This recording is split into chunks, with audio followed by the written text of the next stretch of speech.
നമസ്കാരം. ഇന്ത്യൻ വാർത്തയുടെ കൃഷിയിടത്തിൽ നമ്മൾ എത്തി നിൽക്കുന്നത് തൃശൂർ രാമവർമ്മപുരത്ത് നെല്ലിക്കാട് എന്ന പ്രദേശത്താണ്. ഇവിടെ തന്റെ പരിമിതമായ ടെറസിൽ വളരെ സജീവമായി തങ്ങൾക്ക് ആവശ്യമുള്ള എല്ലാ കൃഷിയും എല്ലാ പച്ചക്കറികളും കൃഷി ചെയ്തെടുക്കുന്ന ഒരു കർഷകനെയാണ് നമ്മൾ പരിചയപ്പെടുത്താൻ പോകുന്നത്.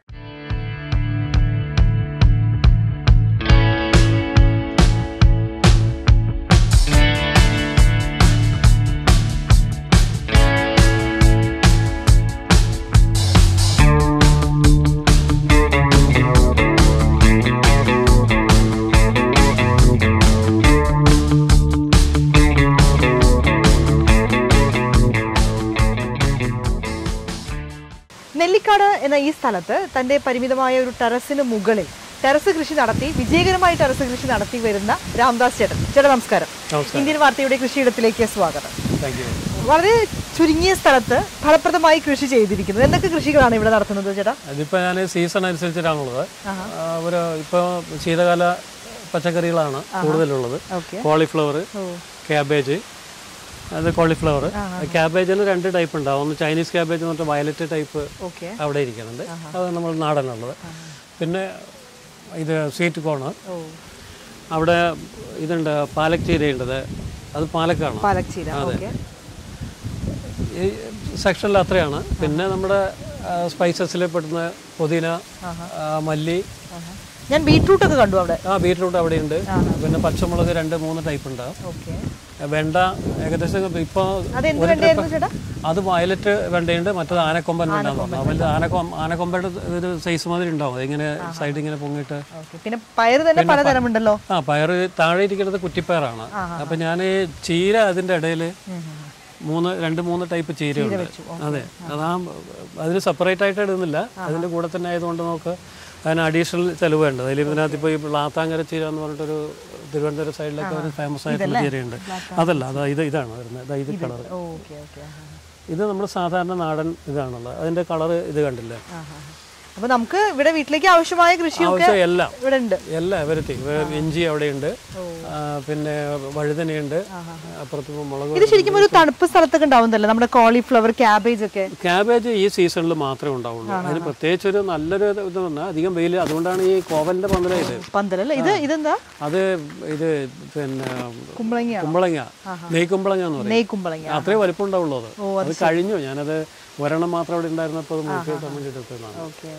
പിന്നെ ഇതൊക്കെ കോളിഫ്ലവർ നമുക്ക് നല്ല വേനൽക്കാലത്ത് ഒഴികെ ബാക്കി എല്ലാ സമയത്തും കോളിഫ്ലവർ. അതെ അതെ. അല്ല, ഞാനിതുകൊണ്ടാണ് ഈ കോവൽ പന്തലിന്റെ താഴെ ഇട്ടിരിക്കുന്നത്. അപ്പൊ ഇവിടെ പറഞ്ഞാൽ ഈ ഇപ്പൊ ഇനി വെയിലുണ്ട്, ഇവിടെ ഉണ്ടാവില്ല. ഈ കുറച്ച് നേരത്തേക്ക് വെയിലുണ്ടാവുള്ളൂ. എത്ര വർഷമായി ഇവിടെ ചേട്ടൻ? ഞാൻ ഏതാണ്ട് 20 വർഷത്തോളമായി. അതായത് ആദ്യം വീട് പണിയുന്ന സമയത്ത് സിമെന്റ് ചാക്കുണ്ടായിരുന്നു.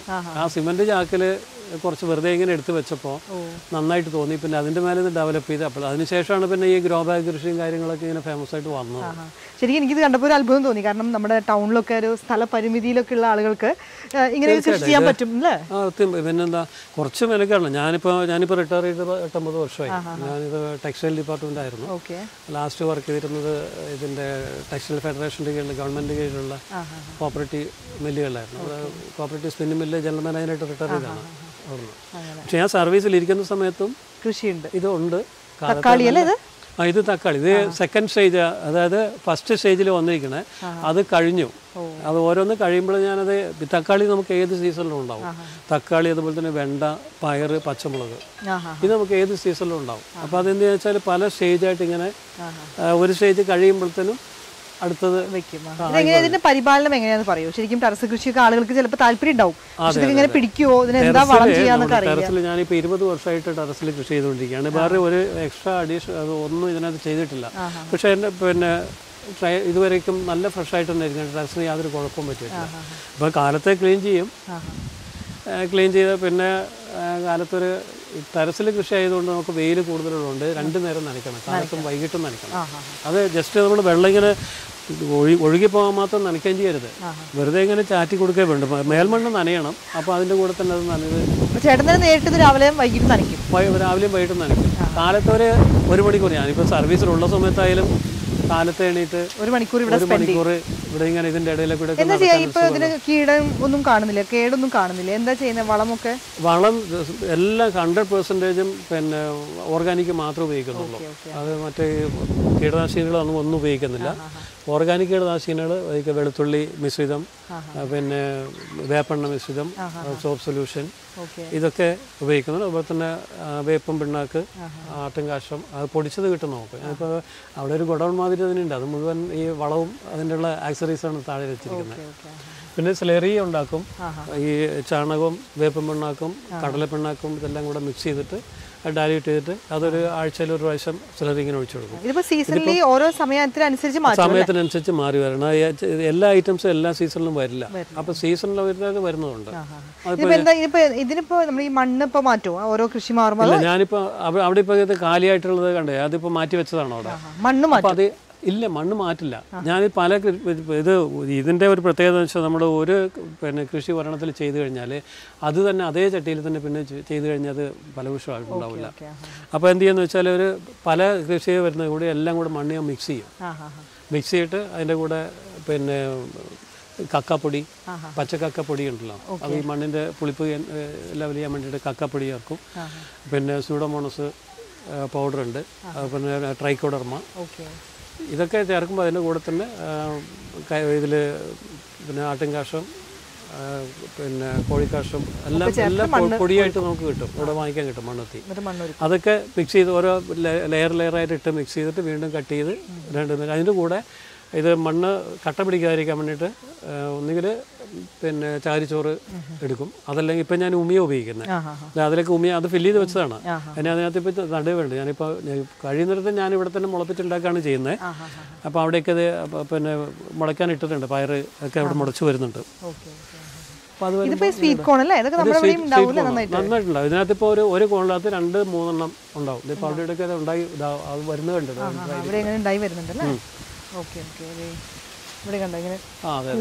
അതിന് നല്ല വലുപ്പം വരും. അത് ഒരു കാക്കലോളം വരും ഒരെണ്ണം കിട്ടിക്കഴിഞ്ഞാൽ. അത് 2-3 ഡെയിലി ഇവിടെ എന്തെങ്കിലുമൊക്കെ പൊട്ടിക്കാണ്ടാവും അല്ലേ? ഉണ്ടാവും.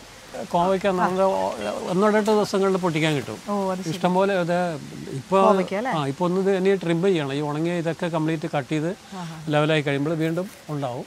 നമുക്കൊരു 1.5 കിലോ 2 കിലോളം ഓൾട്ടർനേറ്റ് ഡേയ്സിൽ കിട്ടും. അതെ, നമ്മുടെ സാധാരണ ഇതൊന്നും നമുക്ക് അത് കണ്ടിന്യൂസ് ആയിട്ട് ഉപയോഗിക്കാം, അത്രയും കൂടുതലൊന്നും ഉപയോഗിക്കാൻ പറ്റില്ലല്ലോ. അപ്പോൾ അതൊന്നും അടുത്ത വീടുകളിലൊക്കെ കൊടുക്കും. നമ്മുടെ പരിചയക്കാർ വരുമ്പോഴും എല്ലാം വീടുകളിലൊക്കെ കൊടുക്കും. ഇത് ഒരെണ്ണം ഒരു വട്ടം ഉണ്ടാവുള്ളൂ. പക്ഷെ ഞാനത് ഇതിപ്പോൾ അതിനകത്തിപ്പോൾ ഒരു വട്ടം കഴിഞ്ഞതാണത്. ഇത് ഒരു വട്ടം കഴിഞ്ഞതാണ്. അടിയിൽ കണ്ടില്ലേ, അത് കട്ട് ചെയ്തെടുത്തതാണ്. അതിൻ്റെ മേലെ ഒന്നുകൂടെ വന്നിട്ട് അത് പൂത്ത് തുടങ്ങിയിട്ടുണ്ട്. അപ്പോൾ അതുപോലെ തന്നെ ഇതിൻ്റെ ചോട്ടിൽ ഞാൻ ഈ കോളിഫ്ലവർ ഒരു പ്രാവശ്യം വാങ്ങിച്ചു കഴിഞ്ഞാൽ 1 വർഷത്തോളം അതിൻ്റെ ചെടി അങ്ങനെ നിലനിർത്തിപ്പോരും. അപ്പോൾ ഇതിൻ്റെ ചോട്ടിലിങ്ങനെ ചെറിയ മുളച്ചു വരുന്നത് അതിൻ്റെ ചോട്ടിൽ കണ്ടാൽ അത് കട്ട് ചെയ്ത് വെക്കും. 2-3 വന്നു കഴിഞ്ഞാൽ അത് വീണ്ടും കട്ട് ചെയ്ത് അതിന് വേര് പിടിപ്പിച്ചിട്ട് അത് ഈ കറ്റാർ വാഴയുണ്ട് അവിടെ, കറ്റാർ വാഴയുടെ ജെല്ല് വേര് പിടിപ്പിക്കാൻ ഇതാണ്. അത് എൻസൈമാണ് ശരിക്കും. അത് വെച്ച് വേര് പിടിപ്പിച്ച് വീണ്ടും നടും. അപ്പോൾ എനിക്ക് നല്ല വെയിലുള്ള സമയത്ത് മാത്രമേ ഈ കോളിഫ്ലവർ ഇല്ലാതിരിക്കുള്ളൂ. അതേസമയം ക്യാബേജ് ഈ സീസണിൽ മാത്രമേ ഉണ്ടാവുള്ളൂ. ഇതെന്താ സംഭവം? ഇത് ബ്രോക്കോളി എന്ന് പറയും. അത് ഫ്ലവേഴ്സ് തന്നെ വരുന്നതാണ്. കോളിഫ്ലവറിൻ്റെ ഗ്രീൻ കളറിൽ മറ്റൊരു പതിപ്പ് വെച്ചിട്ടുണ്ട്. പിന്നെ പാലക് ചീര, ഇത് കയ്പക്ക. അത് അതിൻ്റെ ചോട്ടിൽ വീണ് മുളച്ചാണ്. അപ്പോൾ ഞാനത് കളയണ്ടെന്ന് വെച്ചിട്ട് മേലോട്ട് കയറ്റിയിട്ടാണ്. അതിന് കുറച്ച് കഴിയുമ്പോൾ അത് കയ്പക്ക ആ ഏരിയയിലൊക്കെ നമ്മൾ കയ്പക്ക നടാൻ പോകും. അപ്പോൾ അവിടെ തക്കാളി ഉണ്ട്. തക്കാളി ഞാൻ പന്തലിൻ്റെ തോട്ടിൽ കൊണ്ടുവച്ച് തന്നെ അതിന് കുറച്ച് കഴിയുമ്പോൾ തക്കാളി കായ ഉണ്ടാകുമ്പോൾ അത് കൊമ്പൊടിഞ്ഞു പോകും. അപ്പോൾ അതിന് ഇതിൻ്റെ മേലെ ഇങ്ങനെ സപ്പോർട്ട് ചെയ്ത് നിർത്തണം. അപ്പോൾ അതിന് കയറായിട്ടുള്ള സൗകര്യത്തിന് വേണ്ടിയിട്ടാണ് അവിടെ കൊണ്ടുവച്ചത്. പിന്നെ ഇതിനെപ്പോഴും അധികം വെയിൽ പാടില്ല ഈ ശീതകാല പച്ചക്കറിക്ക് ഒന്നും. അപ്പോൾ അതുകൊണ്ട് ഇവിടെ ഇങ്ങനെ പന്തലിട്ട് അല്ല, ഇത് കോവലിന്റെ പന്തലാണ്. അതെ അതെ അതെ. ഇതിപ്പോ ചിലർ പറയും ടെറസിൽ കൃഷി ചെയ്യുമ്പോഴേ ടെറസിൽ അത് കംപ്ലൈന്റ് വരുത്തുന്നു, അങ്ങനെ തോന്നിയിട്ടുണ്ട്? ഇല്ല, ഞാൻ പറഞ്ഞില്ല. ഞാൻ ഏതാണ്ട് 20 വർഷം കഴിഞ്ഞു ഈ കണ്ടിന്യൂസ് ആയിട്ട്. അതായത് എപ്പോഴും ഇതേ കണ്ടീഷനിൽ തന്നെ ഉണ്ടാവും. എങ്ങനെയായാലും 200 ഇപ്പോൾ ഏതാണ്ട് 230ഓളം ഉണ്ട്. അങ്ങനെ കുറച്ചുകൂടെ ഇവിടെ നടാനും ഉണ്ട്. അപ്പോൾ ഇത്രയും ഗ്രോ ബാഗ് ഞാൻ ഇതിനകത്ത് വെച്ചുകൊണ്ട്, പക്ഷെ ഞാൻ ഇതിനകത്തൊരു കാര്യം ചെയ്യാറുണ്ട്. ഈ ഗ്രോ ബാഗിന്റെ അടിയിലൊക്കെ ചിരട്ട കമത്തി വെച്ചിട്ട് അതിന്റെ മേലെ വെച്ചിരിക്കുന്നത്. ഡയറക്റ്റ് ഫ്ലോറുമായിട്ട് കോണ്ടാക്ട് ഇല്ല. അപ്പൊ ചിരട്ട കമത്തി വെച്ച് കഴിഞ്ഞാൽ ആ ഫ്ലോറിന്റെ അടിയിൽ വെള്ളം കെട്ടി നിൽക്കില്ല. അപ്പോൾ അത് പുറത്തോട്ട് പോകാൻ അത്രയും വെള്ളം നമ്മൾ ഒഴിക്കുകയില്ല. കുറച്ച് വെള്ളം കുറച്ച് അഥവാ കുറച്ച് കൂടുതലായി പോയാലും ഇപ്പോൾ മഴക്കാലത്തായാലും ആ ചിരട്ട കമത്തി വെച്ചുകൊണ്ട് ഒരിക്കലും ഫ്ലോറിൽ വെള്ളം കെട്ടി നിൽക്കില്ല. കെട്ടി നിൽക്കാതെ സൂക്ഷിച്ചാൽ മതി അല്ലേ? അതെ. അതുപോലെ തന്നെ ഇപ്പോൾ ഇതിപ്പോൾ പിന്നെ ഉള്ളത് ഈ ചട്ടികളുടെ അടിയിൽ അത് വയലറ്റ് വയലറ്റ് ഇതിപ്പോൾ ചെറുതാണ്. ഇതിപ്പോൾ ഉണ്ടായിക്കഴിഞ്ഞാൽ ഏകദേശം ഒരു 1.5 കിലോ 2 കിലോളം വരും. ആയി വരുന്നേ ഉള്ളൂ. നല്ല വലിപ്പം വരും അത്. ഇത് പുതിന 2 ടൈപ്പ് പുതിനയുണ്ട്. ഇത് തുളസിയുടെ സ്മെല്ലും ടേസ്റ്റും ഉണ്ടാവും അതിന്. ഇത് നമ്മുടെ സാധാ ഉപയോഗിക്കുന്ന പുതിന. ഇത് പിന്നെ ആഫ്രിക്കൻ മല്ലി എന്ന് പറയും. സാധാരണ നമ്മൾ മല്ലിയിലൊക്കെ പകരം ഉപയോഗിക്കാവുന്ന അതിൻ്റെ സ്മെല്ല് നോക്കിയാൽ അറിയാൻ പറ്റുമോ? ഇതാണ് ആഫ്രിക്കൻ മല്ലി എന്ന് പറഞ്ഞാൽ. പിന്നെ ചീര ഇതിൽ മഴക്കാലത്ത് ഉണ്ടാവില്ല. മഴക്കാലത്ത് ഈ സാധനം ഇത് പച്ചച്ചേരി ഉണ്ടാവും മഴക്കാലം. അതേസമയം ഈ ബ്ലാത്താങ്കര ചീര എന്ന് പറഞ്ഞാൽ ഞാനിതിപ്പോൾ ഇത് പിന്നെ മഴക്കാലത്തും ഉണ്ടാകുന്നതാണ്. മറ്റേ സാധാരണ നമ്മൾ നാടൻ ചീര റെഡ് അതൊന്നും മഴക്കാലത്ത് അതിന് കേടുവരും. അത് അപ്പോൾ മഴ നനയാതിരിക്കുന്ന സ്ഥലങ്ങളില്ല. അപ്പോൾ ഇതിന് ഏറ്റവും കൂടുതൽ വേണ്ടത് വെയിലാണ്. നല്ല വെയിലുണ്ടെങ്കിൽ നന്നായിട്ട് വരും. അപ്പോൾ ഞാൻ അതിൻ്റെ മേലെ പാരപ്പറ്റിൻ്റെ മേലെ മുഴുവൻ ചീര ആയിരുന്നു. അത് ഒരു ട്രിപ്പ് കഴിഞ്ഞപ്പോൾ ബാക്കി ഇങ്ങോട്ട് മാറ്റുക മിക്സ് ചെയ്തിട്ട്. ഫാമിലി സപ്പോർട്ടൊക്കെ നന്നായിട്ടുണ്ടാവും അല്ലേ? കാരണം വീട്ടിലേക്ക് വേറെ പച്ചക്കറി ഒന്നും വാങ്ങണ്ട. വാങ്ങിക്കാറേ ഇല്ല. ആ കൂടെ വാങ്ങിക്കുന്നത് സവോളയും പിന്നെ ഉരുളക്കിഴങ്ങും മാത്രമാണ്. അതെ, ഉള്ളി ട്രൈ ചെയ്തിട്ടുണ്ട്. ഇത് അതിൻ്റെ ഇടയിൽ ഇപ്പം ജീരകമുണ്ട്, പെരുംജീരകമാണ് ആ സാധനം കാണുന്നത്. അത് ഇപ്പം ആയി വരുന്നേ ഉള്ളൂ. അത് നല്ല ഹൈറ്റിൽ വരും. ഇത് പെരുംജീരകമാണ്. ഇപ്പം ആയി വരുന്നേ ഉള്ളൂ. അപ്പോൾ പിന്നെ ഇഞ്ചി, മഞ്ഞൾ പറിച്ചു കഴിഞ്ഞു. മാങ്ങ ഇഞ്ചി ഉണ്ടായിരുന്നു, അതെല്ലാം കഴിച്ചു. പിന്നെ ബീറ്റ്റൂട്ടും ക്യാരറ്റ് പല പ്രാവശ്യം ഞാൻ ഇട്ടു. പക്ഷേ അത് നമുക്ക് വലിയ ഇതായിട്ട് കിട്ടുന്നില്ല. ഇങ്ങനെ ചെറിയ ബീറ്റ്റൂട്ട് നന്നായിട്ടുണ്ടാവും. പിന്നെ ഇഞ്ചിയൊക്കെ നമ്മുടെ ആവശ്യത്തിന് എപ്പോഴും ഉണ്ടാവും. അത് ഇതിപ്പോൾ ഒരു ഇതിനകത്ത് ഉണ്ടായി കഴിഞ്ഞാൽ ഒരു 1.5 കിലോളം ഇഞ്ചി ഉണ്ടാവും. അപ്പോൾ നമുക്ക് 2-3 മാസം കഴിയുമ്പോൾ തന്നെ അടുത്ത ഒരെണ്ണം പറിക്കേണ്ടി വരുള്ളൂ. അപ്പോൾ അത് കണ്ടിന്യൂസ് ആയിട്ടുണ്ടാവും. ഒരെണ്ണം നട്ട് നമ്മൾ പറിച്ചെടുത്ത് കഴിയുമ്പോൾ അടുത്തതാവും. ഇത് വെണ്ട ഇതൊക്കെ ഉണ്ടായി കഴിഞ്ഞു. ഞാൻ പിന്നെ അത് ട്രിം ചെയ്ത് കഴിഞ്ഞിട്ട് വീണ്ടും ഒന്ന് വളമിട്ട് നിൽക്കി കഴിഞ്ഞാൽ കണ്ടില്ലേ, നമ്മളതിന് അടുത്തത് ഡെവലപ്പ് ചെയ്ത് വരുമ്പോഴത്തേനും ഇതിനകത്ത് കുറച്ചുകൂടെ വെണ്ടയ്ക്ക് കിട്ടും. ഇത് പിന്നെ ഹൈബ്രിഡ് വെണ്ട ഇപ്പോൾ ഇവിടുന്ന് കൃഷിഭവനിൽ നിന്ന് കിട്ടിയതിൻ്റെയാണ്. അത് ആനക്കൊമ്പൻ വെണ്ട. അതും ഞാൻ പിന്നെ പുറത്തുനിന്ന് പിന്നെ ഫേസ്ബുക്ക് വഴി എഴുതി വരുത്തിച്ചതാണ്. ഇത് മുന്തിരി അല്ലേ? അത് മുന്തിരി. പിന്നെ പച്ചമുളക് 2 ടൈപ്പ് അവിടെയുണ്ട്.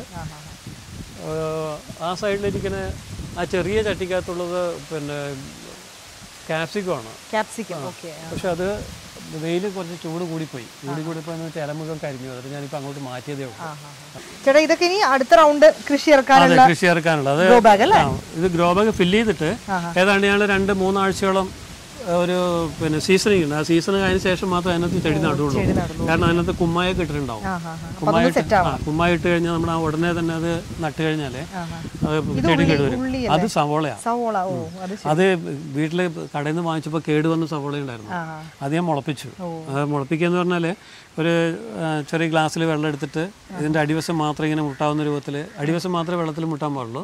അത് മുട്ടി വെച്ച് കഴിഞ്ഞാൽ അതിൽ കൂടെ വേര് വരും. ആ വേര് വന്നാൽ ഞാൻ മുളപ്പിച്ച് നട്ടതാണ്. അത് കിട്ടും ഉണ്ടാവില്ലോ എന്നറിയില്ല. പക്ഷെ ഇപ്പൊ സീസൺ പരീക്ഷണങ്ങൾ. അതെ അതെ അതെ. എന്തായാലും ചേട്ടാ, വളരെ സന്തോഷം. നമ്മുടെ ഈ ഒരു ചുരുങ്ങിയ സ്ഥലത്ത് ടെറസിന് മുകളിൽ ഒരു വർഷത്തേക്ക് ആവശ്യമായ എല്ലാ പച്ചക്കറികളും അല്ലേ? എനിക്ക് ശരിക്കും അത്ഭുതം തോന്നി. കാരണം നമുക്കൊക്കെ സ്ഥലമില്ല, സ്ഥലപരിമിതിയാണ്, ചെറിയ വീടാണ്, അല്ലെങ്കിൽ അങ്ങനെയൊക്കെ പറഞ്ഞിട്ട് പലരും കൃഷി ചെയ്യാൻ മടിക്കും. പക്ഷേ ഇത്രയും വലിയൊരു സാധ്യത ചേട്ടൻ ഈ ടെറസിന് മുകളിൽ ഒരുക്കിയിരിക്കുന്നു. എന്തായാലും വളരെ സന്തോഷം പരിചയപ്പെടാൻ കഴിഞ്ഞാൽ. ഈ ഒരു കൃഷിയിടം ഇപ്രാവശ്യം ഇതിന്റെ കോർപ്പറേഷന്റെ ഒരു അവാർഡൊക്കെ കിട്ടിയിരുന്നു. ഓ, അത് ശരി. എന്തായാലും കൺഗ്രാജുലേഷൻസ്. ശരിക്കും ഇത് ഇനിയും വിപുലമായിട്ട് നടക്കാൻ ചേട്ടന് സാധിക്കട്ടെ. ഒരുപാട് വ്യത്യസ്തമായ കൃഷികൾ ഇനിയും ഇവിടെ ചെയ്യാൻ കഴിയട്ടെ എന്ന് ആശംസിക്കുന്നു. എന്തായാലും വ്യത്യസ്തമായ മറ്റൊരു കൃഷിയിടവുമായി വീണ്ടും കാണാം. നമസ്കാരം.